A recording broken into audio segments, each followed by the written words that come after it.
Have you ever felt something so strongly, but didn't know exactly why you felt that way? Or perhaps you judged yourself for having a certain emotion, thinking, I shouldn't be feeling this. Welcome, and thank you for being here today. In this video, we'll explore what it really means to understand your own feelings without judging them, and why this matters more than you might think. Emotions are natural responses to life, yet we often label them as good or bad, right or wrong, acceptable or unacceptable. This kind of judgment can make us feel even worse, creating shame or guilt around emotions that were already difficult to deal with in the first place. Learning to observe your feelings without judgment is a powerful act of self-awareness and emotional maturity. It allows you to connect more deeply with yourself, respond instead of react, and ultimately live a more peaceful and authentic life. But why do we judge our feelings? Many of us were taught to hide emotions like sadness, fear, or anger because they were seen as weak or negative.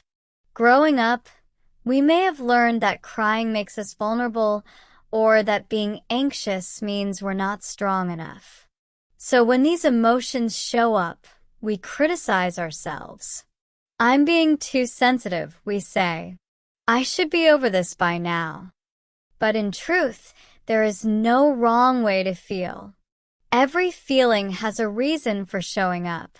Emotions are messengers. They give us information about our inner world and our experience of life. When we learn to listen to them without judgment, we begin to understand ourselves more deeply. Take sadness, for example. It's not just about feeling down. Sadness can signal loss, unmet needs, or disconnection. It might be telling you that something important to you is missing. If you judge the sadness and try to push it away, you miss the opportunity to understand what your heart is really trying to say. Anger, too, is often misunderstood. It's not simply about aggression or outbursts. Anger can arise when a boundary has been crossed or when something feels unjust. Judging yourself for feeling angry might lead you to suppress that anger, but that doesn't make the feeling go away. It just hides it, where it might grow into resentment or depression. Instead, if you say to yourself, I feel angry, and that's okay. Let me explore where it's coming from. You open the door to clarity and healing. The same goes for anxiety. Instead of telling yourself, I'm being irrational, you can ask, what am I afraid of right now? That shift from judgment to curiosity is everything. It turns self-criticism into self-compassion. And when we treat ourselves with compassion, we create the emotional safety we need to grow. Being non-judgmental doesn't mean avoiding responsibility or indulging in every emotion. It means acknowledging your feelings with honesty and kindness without blaming yourself for having them. It's like saying, this is what I'm feeling right now. I don't have to like it, but I accept that it's here. This acceptance doesn't mean giving up or staying stuck. It means starting from where you are, not where you think you should be. Imagine a friend comes to you crying. Would you tell them to stop crying and be stronger? Or would you listen, give them space, and let them know it's okay to feel what they're feeling? That's exactly how we need to treat ourselves, with that same kindness, patience, and understanding. One reason we struggle with this is that we often confuse our emotions with our identity. We say, I am anxious instead of I feel anxious.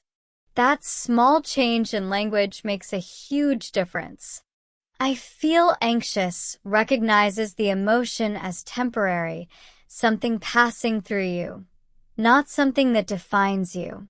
It gives you the space to observe the feeling instead of becoming it. And in that space, you find freedom. Understanding your feelings without judging them also helps you make better decisions. When you're not caught up in guilt or shame, you can see the situation more clearly.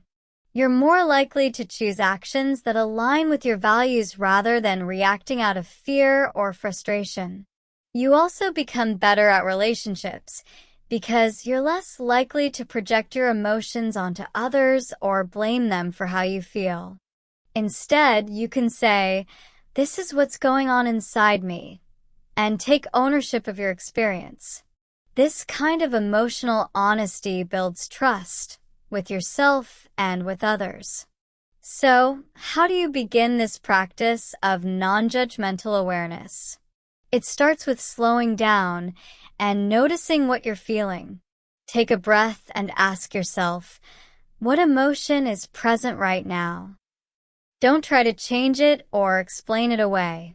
Just name it: sadness, fear, excitement, jealousy, gratitude, anger. Then ask, where do I feel it in my body? Emotions often show up physically. You might feel tightness in your chest, a knot in your stomach, or warmth in your face. By tuning into your body, you stay grounded in the present moment. Next, explore the emotion with curiosity. Ask yourself, what triggered this feeling? What is it trying to tell me? This is not about analyzing or overthinking. It's about listening like you would to a friend. And most importantly, respond with compassion. Remind yourself that it's okay to feel what you're feeling. You are human. You are allowed to have emotions. You don't need to be perfect. As you practice this more, you'll find that your emotions start to feel less overwhelming. They don't control you anymore, and you don't have to fight them.